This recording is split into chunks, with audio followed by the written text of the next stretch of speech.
Hi, good morning. ഇന്ന് ഞങ്ങൾ പോകുന്നത് ഗുരുവായൂർ അമ്പലത്തിലേക്കാണ്. അപ്പോൾ രാവിലെ തൊട്ട് നല്ല മഴയാണ്.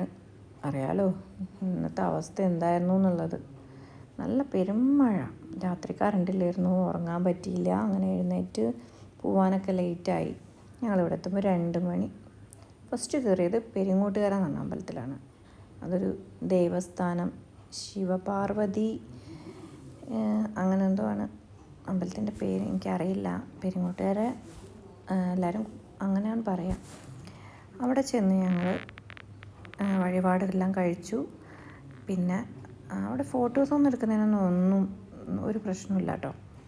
ഇത് നമ്മൾ കുറേ യൂട്യൂബർമാരെ വീഡിയോസിലൊക്കെ കണ്ടിട്ടുണ്ട്. അങ്ങനെയാണ് എനിക്ക് അവിടെ പോകുന്നത്. ഞാൻ അത് 2 പ്രാവശ്യമായി പോകുന്നത്. ഇത് 2ാമത്തെ തവണയാണ്. അപ്പോൾ അത് കണ്ടപ്പോൾ ആഗ്രഹം കൊണ്ട് പോയതാണ്. കുറേ ഫോട്ടോസൊക്കെ എടുത്ത് അത് കഴിഞ്ഞ് ഇറങ്ങിയപ്പോഴും മഴ തന്നെ. ഗുരുവായൂരെത്തണം. അപ്പോൾ അതിനു വേണ്ടി ഞങ്ങൾ വേഗം പോവുകയാണ്.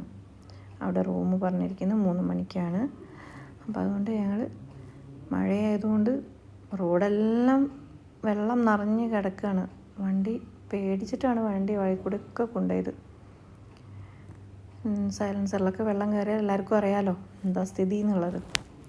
അങ്ങനെ ഞങ്ങൾ ഗുരുവായൂർ ഷോർട്ട് കട്ട് കയറിയിട്ട് അവിടെ എത്തിയപ്പോൾ പിന്നത്തെ നമ്മളുടെ ടാസ്ക് എന്ന് പറയുന്നത് നമ്മളുടെ റൂം കണ്ടുപിടിക്കുക എന്നുള്ളതാണ്.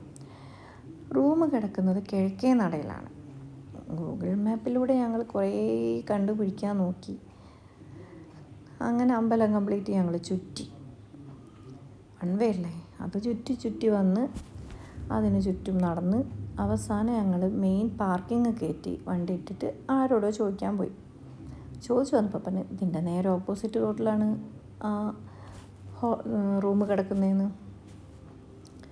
അങ്ങനെ ഞങ്ങൾ വീണ്ടും കറങ്ങി തിരിഞ്ഞ് മമ്മിയൂർ അമ്പലത്തിൻ്റെ ആ റോട്ടിലേക്ക് എത്തിയപ്പോൾ അവിടെ നിറയെ വെള്ളമാണ്. അവിടെ നിന്ന് തിരിഞ്ഞ് ഞങ്ങൾ ഞങ്ങളുടെ റൂമിൻ്റെ അവിടെ എത്തി. ഇതാണ് ഹോട്ടൽ സോപാനം ഹെറിറ്റേജ്.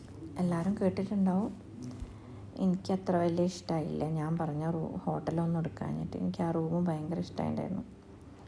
പിന്നെ സാരമില്ല, ഒരു ദിവസത്തിൽ നിൽക്കാനല്ലേ നമുക്ക്, അതൊന്നും പ്രശ്നമില്ല. അങ്ങനെ കാറ് പാർക്ക് ചെയ്ത് ഞങ്ങൾ അതിൻ്റെ ഉള്ളിൽ കയറി റിസപ്ഷൻ്റെ അവിടെ എത്തിയപ്പോൾ ഒരു നല്ല കഥകളിയും വിളക്കൊക്കെ, വെൽക്കം ഡ്രിങ്ക്സൊക്കെ കിട്ടി. റൂമിൻ്റെ കാര്യങ്ങളൊക്കെ റെഡിയാക്കി. ഞാൻ ആ കഥകളീനെ തന്നെ ഫോട്ടോ എടുത്തുകൊണ്ടിരിക്കുകയായിരുന്നു. ഇനിയും എടുക്കണം അതെന്ന് വിചാരിച്ചിട്ടുണ്ട് കൂടെ നിന്നിട്ട്. അപ്പോൾ ഞങ്ങൾ റൂമിൽ പോയി ഒന്ന് ഫ്രഷായി തിരിച്ച് വന്നിട്ട് ഫുഡ് കഴിക്കാമെന്ന് വിചാരിച്ചു. ഫുഡ് ആവാൻ ലേറ്റ് ആവുമെന്ന് പറഞ്ഞു. അപ്പോൾ ഞങ്ങൾ പറഞ്ഞത് വെജ് ഫ്രൈഡ് റൈസും പനീർ കറിയായിരുന്നു.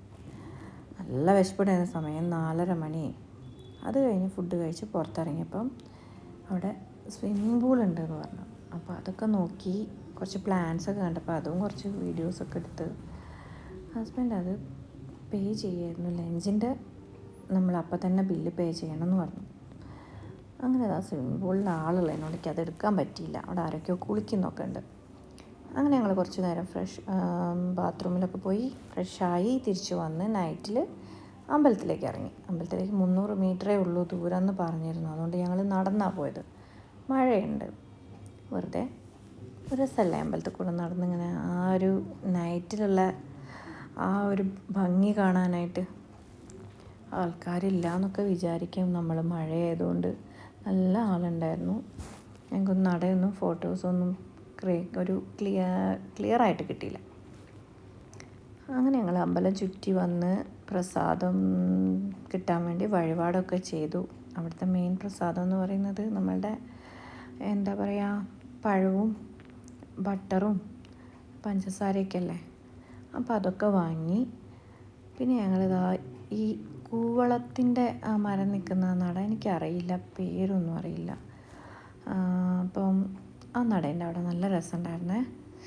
അവിടെ പിന്നെ പഴയ എന്താ പറയുക, ചിത്രകല അതേപോലത്തെ എന്തൊക്കെയോ വരച്ച് വെച്ചിട്ടുണ്ട്. കഥകളൊക്കെ ഉണ്ട് തോന്നുന്നു, എനിക്കറിയില്ല. അതൊക്കെ കഴിഞ്ഞ് ഞങ്ങൾ പുറത്തേക്ക് ഇറങ്ങിയപ്പോൾ മുല്ലപ്പൂ കണ്ടു.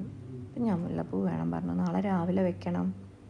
അപ്പോൾ അതിന് വേണ്ടിയിട്ട് അങ്ങനെ ഞങ്ങൾ റൂമിലെത്തി. റൂമിലേക്ക് നേരത്തെ ഒന്നും കാണിച്ചു തരാൻ പറ്റിയിട്ടുണ്ടായിരുന്നില്ല. അങ്ങനെ റൂമിലെത്തി, റൂം തുറന്ന് അത് കയറി. അങ്ങനെ ഞാൻ കുറച്ച് നേരം അത് റൂമിൻ്റെയൊക്കെ റൂമിൽ നേരത്തെ കിടന്നിട്ടൊക്കെ അലങ്കോലായി കിടക്കുകയാണ്. അപ്പോൾ ഞാനൊന്ന് നീറ്റാക്കിയിട്ടിട്ട് രണ്ടാമത് വീഡിയോ ഒക്കെ എടുത്തതാണ്. അപ്പോൾ അതൊക്കെ കഴിഞ്ഞ് വീഡിയോസൊക്കെ എടുത്ത് ആ വലിയ കർട്ടൻ്റെ ഭാഗം കാണുന്നത് റോഡിലേക്കുള്ള ഒരു വ്യൂ ആണ്. അപ്പോൾ ഞാൻ ആ കർട്ടൻ നീക്കിയിട്ടും കൂടി ഒന്ന് എടുക്കാമെന്ന് വിചാരിച്ചിട്ട് എന്തെല്ലോ കാട്ടി ഞാൻ അവിടെ നിന്നിട്ട്. ഇനി പിന്നെ അത് കഴിഞ്ഞ് വെളിച്ചമൊക്കെ കാണുന്നുണ്ട് അവിടെ നിന്ന്. ബാക്കി നാളത്തെ വീഡിയോയിൽ കാണാം. Okay, by.